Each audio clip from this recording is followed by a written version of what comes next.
Welcome to my channel, guys. My name is Prince Study, and this is True Crime and Chill.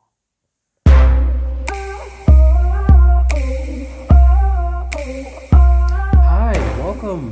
If you're new here, my name is Prince Study, and this is my channel called True Crime and Chill, where I come to tell you guys about some of the most shocking crime cases that took place in South Africa.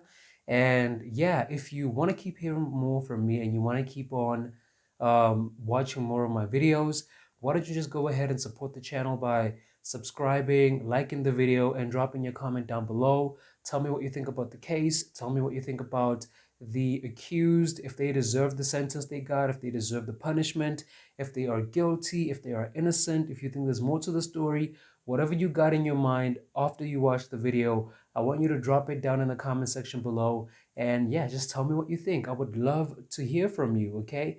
But other than that, let's get into today's case so you can see or hear what I have for you today, which is quite a shocking case, which is this one is a messed up case, okay? I don't know what to say about it, but you'll have to judge it on your own after you watch the video. You're gonna have to have your own opinion about it. But for me, what I have to say about it is, wow.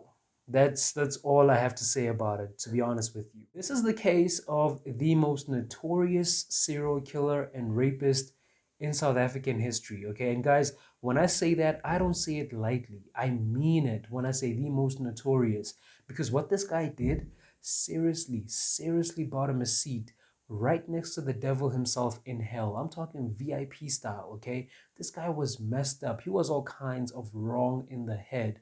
But yeah, he did what he did. So strap onto your seat so you can just make sure you don't fall off when you hear what I have for you today. And yeah, let's get into it. I'm going to talk to you guys about Moses Sithole. And if you haven't heard of this man, don't worry, I got your back. I'm going to tell you all about him, but be prepared, okay? Be prepared. But anyway, let's get into it and let me tell you all about him. Moses was born in 1964, and his parents were Simon and Sophia Sithole. And it was said that he was one of five kids in a family that lived in poverty. The family didn't have a lavish life. They had their fair share of troubles, their fair share of poverty. And because of this, life wasn't really easy for Moses all the way into his childhood, into his later childhood, until his father died. And it actually got worse after his father died, because once he died, his mother figured out that she could not support any of the five kids that Simon had left her with. And what she did after that was that she abandoned the kids at a police station with the simple instruction of, do not tell the police that I'm your parent. So that's how bad the family had it back then. That's how bad poverty had it on them. So yeah, he didn't come from a rich family, and he didn't have quite a normal childhood as a lot of us did. His mother abandoned him, and it was said that he suffered a lot of abuse as he was a kid. And of course, being one of five kids can take quite a toll on a family that's struggling to get by. So yeah, life wasn't really easy for Moses. After Moses and his siblings were abandoned at a police station by their mother, they were taken to an orphanage in KwaZulu-Natal, but it was said that Moses only stayed there for 3 years. Then he decided to run away from the orphanage because he had claimed that he was being abused and he was being mistreated at that place. So he decided to run away, and he went on to go live with his brother Patrick, his older brother Patrick. So his brother took him in, and they lived together for quite some time. And after a while, Moses was left alone with his brother's house because his brother had to move to Venda. But get this. Even though Moses was given the chance to have a roof over his head at his brother's house, you want to know what he did? Let me tell you what he did. Moses decided that he was going to sell his brother's house without his permission, and he did. He just did that. Like, who does something like that to their own brother? But Moses did it anyway. Moses then decided to work a series of menial jobs all around Johannesburg. He worked in mining, gold mines to be specific, and he worked in farming as well. And it was said, listen, this is going to be hard to believe once you really know about this guy. It was said that Moses enjoyed helping kids who lived off the streets, and he enjoyed helping runaways return back home.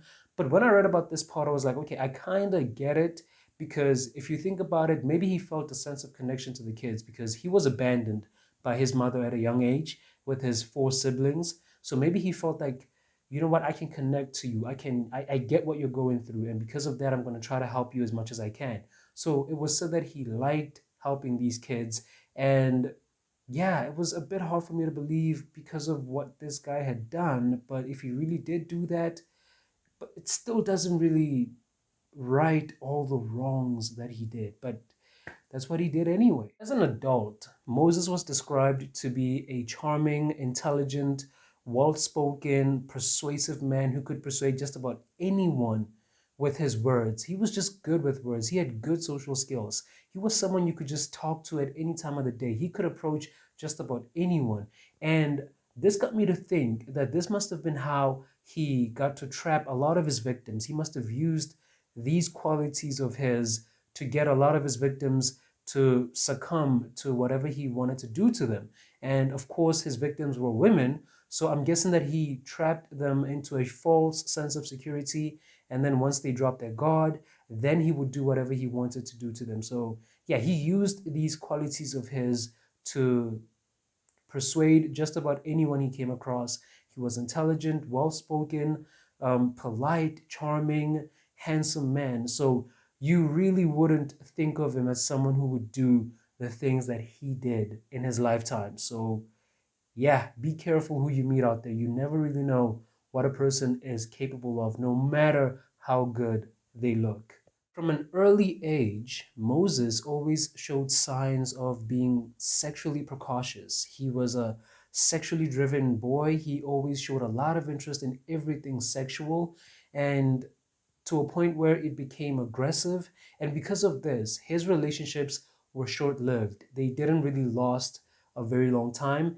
And it was said that there's a theory that him being abandoned as a kid by his mother may have played a major role in his attitude and his aggressive behavior towards women. He grew to resent women. By now, you can tell that this guy was all about sexually assaulting women. He was all about attacking women. He had a certain resentment towards them. And it was said that before he would attack his victims, he would share his bad experiences at the hands of a previous girlfriend, at the hands of his mother. He would basically just share every experience he had at the hands of a woman.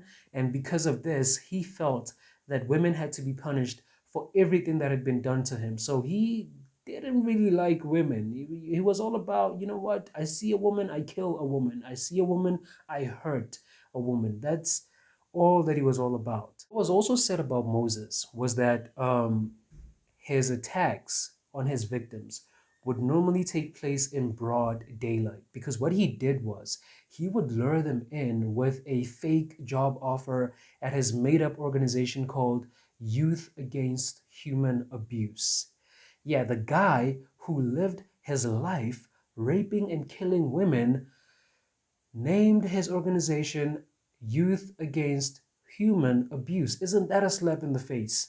But anyway, he did this. He would lure them in, making them think that they have a job, and he would organize some meeting with them. And once they couldn't see what was going on or what was going to happen, he would pounce and he would attack them, rape, and kill them. But we're going to talk a lot more about that later in the video. As I said, he was described to have very good social skills, right? And he was described to be intelligent, right?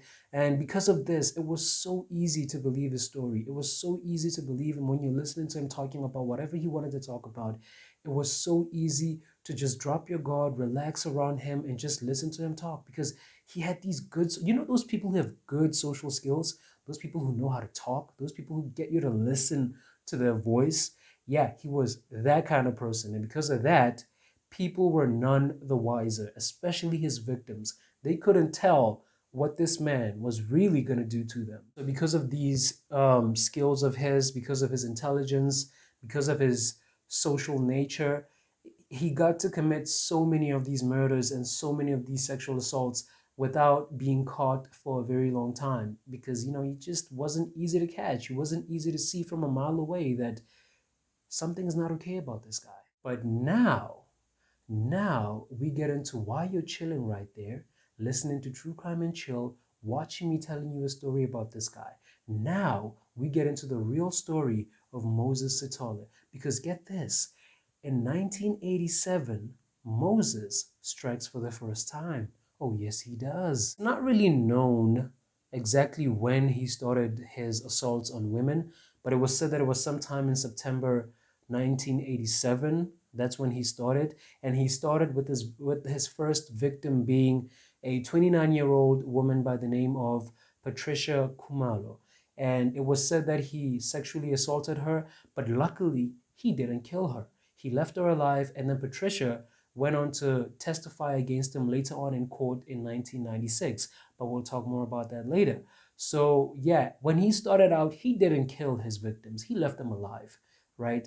And he started in 1987 around September. That's when he started sexually assaulting women. Patricia wasn't the only one who survived his attacks. There were three other women as well who survived, and they made their testimonies against Moses. And one of these victims was a woman by the name of Buyiswa Doris Swakamisa. And when she was attacked by Moses, she also survived the incident, right? So Moses decided not to kill her as well. And this was a very good thing that he didn't kill her because, get this, a few months later, as Buisa was getting out of her workplace, she saw Moses standing outside of her workplace. And when she saw that that's the man who had raped her a few months ago, she decided to call the police. She called the police and they came and they took Moses. But get this. The police, in the most unprofessional way ever, you want to know what they did? They decided to take Buyiso as well, and they put her at the back of the police van next to Moses. Who does that? Like, how is that even okay? How is that even a professional police move? I didn't get it.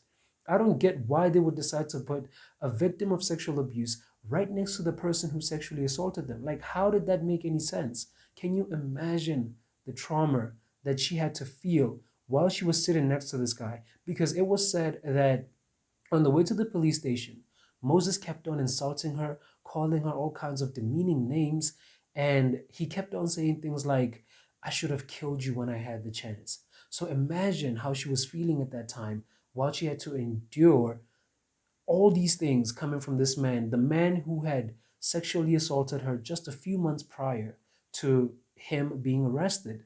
So when I read that, I was like, who does that? How is that even that is so unprofessional, but they did it anyway. So for sexually assaulting Buyiswa, Moses got 6 years in prison. And so while he was in prison, this twisted man ended up meeting a woman by the name of Martha. And Martha had a relative in prison at that time that she was visiting. So she met Moses, she and Moses talked, they connected, they hit it off, and it was said that they started dating while he was in prison. But I wonder if she knew what he was capable of. I wonder if she knew what he was in there for. But they started dating and they exchanged letters back and forth while he was in prison. And then in 1993, Moses didn't really serve his full sentence for sexually assaulting Buyiswa because in 1993, he was released for good behavior. And that is so unfair. I already thought that it was unfair for him to just get 6 years for raping Buyiswa. So for him to also be released without having served his full sentence also seemed really unfair. But he was released, and then when he got released, he went on to go live with Martha and her parents in Pretoria. And again, I wonder if the parents knew what this guy was capable of. I wonder if they knew like the kind of animal that their daughter was involved with, because I don't think a parent in their right mind would allow their daughter to see anyone like that. But he moved in with them, with their daughter as well. Seemed like Moses had learned something in prison. It seemed like he learned quite a bit of a lesson. And this lesson was a victim who lives to see the next day will eventually end up talking. Remember, Buisa sent him to prison, right? And because of this, he decided that he was going to change his ways. He decided that, you know what, this time instead of just raping these women, I'm going to kill them now. I'm going to kill them after raping them. You know, you would think that he would learn something like, okay, fine, don't sexually assault women. You're going to go to prison. No, he's just like, you know what, this time, I'm not just going to rape you, I'm going to kill you. And that's exactly what he did. Because between January and April of 1995, four bodies of women were found, and they appeared to have been strangled and also sexually assaulted. So you can tell that Moses was already acting on this lesson that he learned in prison. This was the beginning of the most brutal murders and sexual assaults ever recorded in South African history. And the newspapers that followed these incidents ended up noticing some similarities in the cases, and this forced the police to deal with the haunting fact that there might be a serial killer loose in that area. A number of bodies were discovered all around the vicinity of Pretoria, and these murders all had the same pattern. The victims appear to have been raped, strangled, and they appear to have been strangled with pieces of their clothing, and they appear to have been tortured as well. And because at this time, the vicinity or the area in which these murders were taking place was well known for crime, people were not really paying that much attention. They thought it was just another day. But as the murders kept on piling up, then the public had something to think about. They had something to be scared about. On the 17th of July in 1995, there was a witness who came forth, and he said that he had discovered the body of a woman. And when he saw this woman, he remembered that the last time he saw her, she was with Moses, and Moses was acting very suspiciously with her. But he didn't take it to much thought. You know, he thought that it was someone that she knew, but he was acting very suspiciously with her. And when he discovered her body, he couldn't really see exactly who the killer was, because at that time the killer was already too far away for him to see. So yeah, well, I don't think there was any much of help. So a special investigation unit was then put up together, and they were teaming up to try to figure out for certainty that these bodies that have been discovered fell under the same pattern, you know.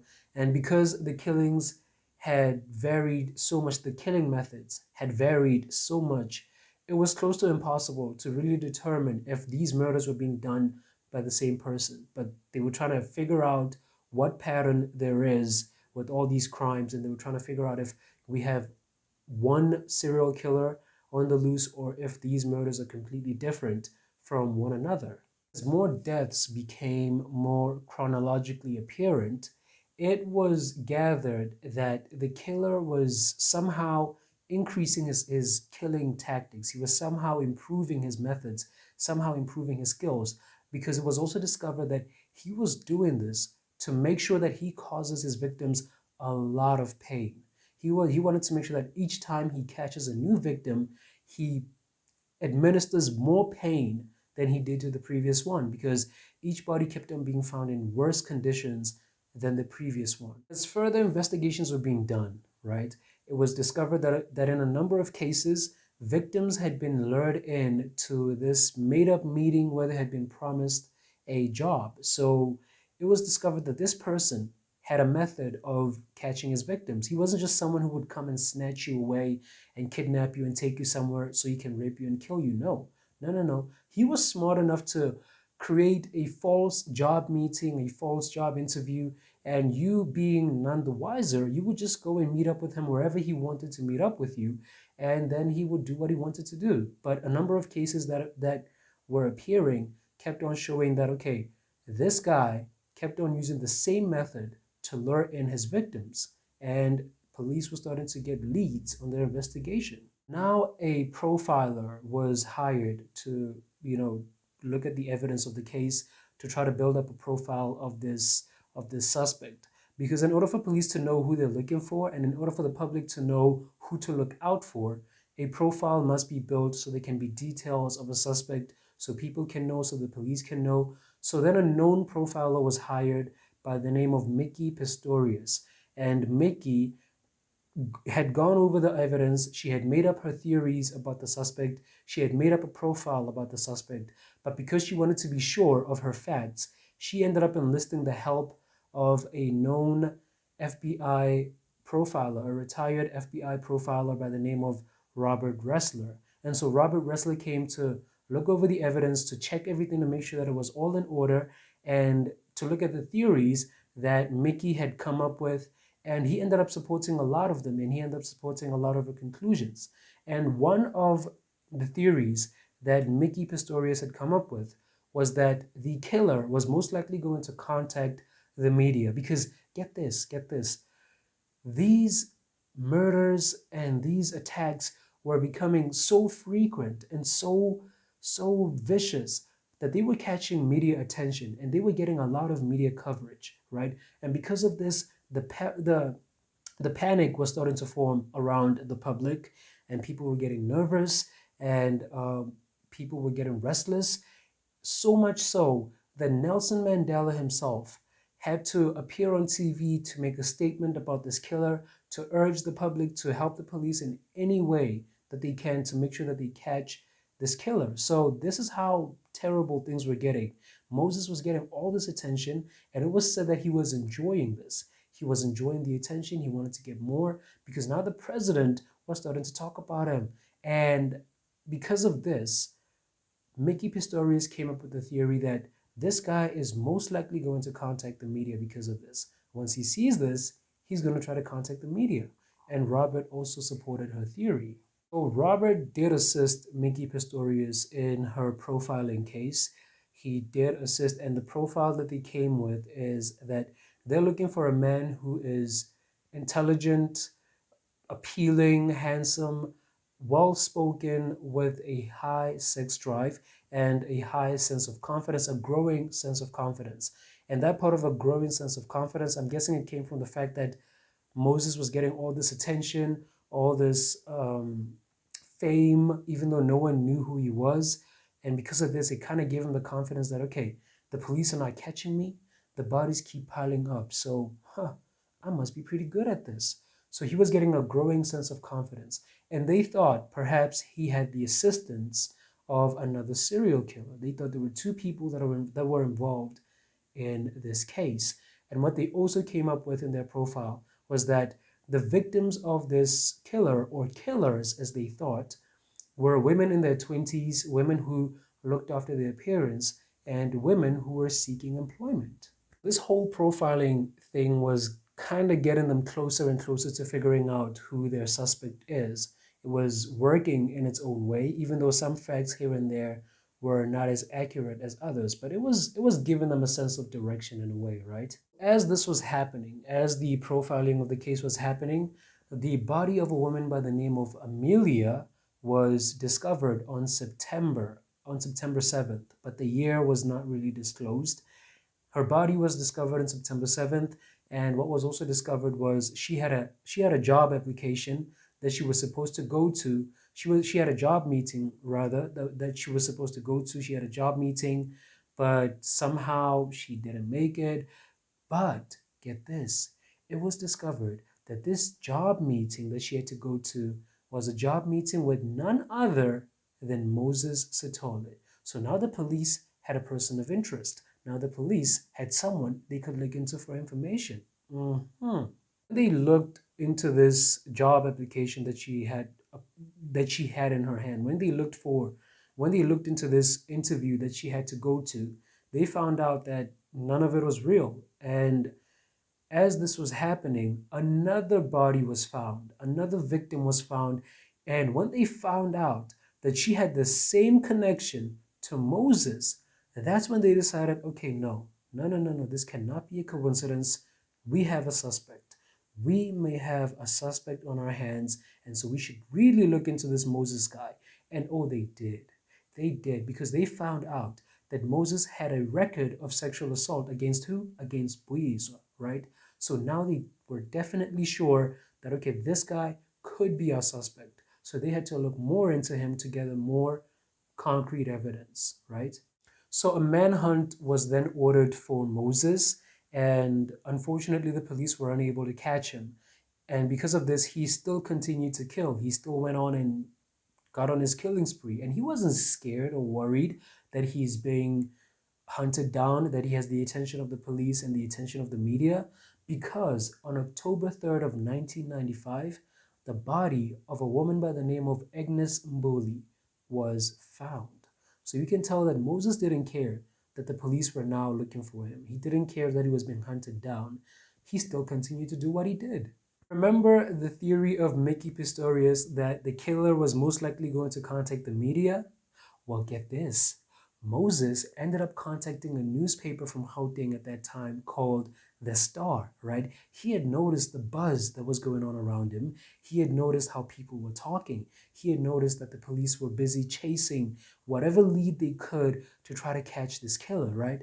And so then he decided, you know what, I'm going to call the media. And when he called them claiming to be this serial killer that the police are looking for. And he said, quote, "I am the man that is so highly wanted," end quote. So yeah, you can tell that Mickey was right, that this guy was really an attention seeker. He wanted to be known, he wanted to be famous, because he did contact the media, he did stay in touch, and he gave a lengthy interview about all the things that he did. And to confirm that this was him, what he did was he ended up disclosing the locations of the other victims that have not been found yet at that time. And so as the police got aware of this, they saw that, okay, this guy is the guy that we're looking for, because he knows the information that was not released to the public. So only the police and the killer himself would know the kind of information that this guy was releasing to the press. So yeah, this is definitely our guy. So Mickey was right that Moses would try to contact the media. And another thing that this guy would do, this guy was smart. That's the one thing that I can tell you about him. He knew how to play his cards right. He was smart, because what he did was he would contact the media companies using different names, fake names, to try to find out how far the police are with their investigation, right? He would try to find out if they're in the right direction, if they're too close to him, if they're too far away, if they're chasing their own tails. He would just try to find out. And so that was a very smart move on his case. Since the police were now aware that they have a serial killer who contacted the media, telling the media that it's him who did all these things, they attempted to get a meeting with him. They attempted to set up a meeting with him, but that failed. And then within the next 10 days, 3 more bodies of women were found. This ended up pushing the police to end up revealing the details of this killer to the public. They ended up going to the press and revealing all of his details.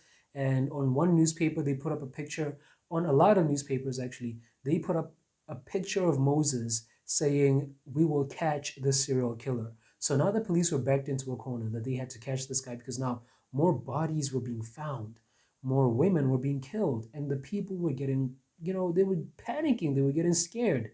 The public was getting restless, and the police were under a lot of pressure to make sure that they catch this guy, because the number of victims kept on piling up. When Moses saw that his face is now put up all over newspapers, his details are all over the media, everything about him is public now, he started to panic. Now he started to worry, because get this, after seeing that he was all over the newspapers, he decided to contact his brother-in-law. He decided that he needs some protection. He calls him, he's like, "Hey man, listen, I need a gun. I need something that I can use to protect myself. Do you have a gun?" And his brother-in-law is like, "Sure, I got a gun. I can give you a gun. Just come at the factory that I work at and I'll give you the gun, no problem." He's like, "Okay, cool." So that happened, but get this, get this. His brother-in-law knew, as much as everyone else did, that Moses was being hunted by the police for all these murders and sexual assaults that have been happening, right? So immediately after talking to Moses, his brother-in-law contacted the police, telling them that he managed to set up a meeting with Moses. So yeah, that's great news, right? That's finally they're gonna be able to catch this guy, right?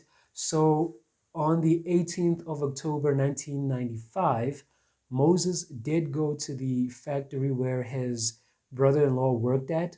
thinking that he's going to get this gun so he can protect himself in case he was going to get caught or he was going to get too close to being caught by the police. So he went on to the factory, none the wiser, not knowing what was going to happen. And what the police did, get this, what the police did was they decided to, create a little operation going on, right? They took one of their own to go pose as a security guard at this factory so they can try to trap Moses. And that happened. And what happened was Moses then came to the factory to meet up with his brother-in-law. But somehow, I don't know how, but somehow, Moses was like, something's not okay here. He noticed that no, man, something is not okay. He looked at this security guard. He looked at him. He was very observant of the situation, but he realized that, you know what? Something's not okay. And because of this, you want to know what he did? He made a run for the hills. He ran the hell out of there. He bolted out of there, okay? But of course, the police officer chased after him. He chased Moses for quite some time, and Moses was slowly running out of places to escape to. And because of this, he ended up being backed into an alleyway. And when he saw that he had nowhere else to go, Moses wasn't going to go quietly. No, he wasn't. Because what he did was he took out a weapon. Now, some sources say that he took out an axe, but some sources say he took out a knife. So let's just say he took out a weapon and he tried to attack the officer with this weapon. And because of that, he ended up getting shot in the stomach and in the leg. So yeah, the jig was almost up for Moses. The jig was almost up. He was caught now. He was taken to the hospital where it was said that he was in a critical condition for 2 days. But after these 2 days of being operated on and being cleared for recovery, he was then transported to the military hospital of Pretoria. And this is where he was being interrogated by the police. But Moses didn't want to talk to the police. He was like, no way, I'm not going to talk to you guys. I don't know anything you're talking about. I don't know what this is all about. You have the wrong guy. I'm not going to say anything to you. So after he refused to talk to the police were like, okay, look, this guy has something against women, right? This guy likes making women feel uncomfortable. He likes, he finds pleasure in causing women discomfort and pain and displeasure, right? So maybe if we get a female officer to talk to him instead, he would share everything that he did. And so they did this. They brought in a female officer and it worked. It really worked. Moses ended up spilling the beans. He ended up confessing to a lot of shit that he did. He ended up talking about all the murders, but he only admitted to 29 murders, and the case had a total of 38 murders. He only admitted to 29 murders, saying that he had no idea where the other 9 were coming from. He was like, there's a copycat out there using my method of killing, trying to get my media attention, and this was not me. I only did 29. I only killed 29 women. So the other 9, I have no idea where they're coming from. But he was confessing to the whole thing.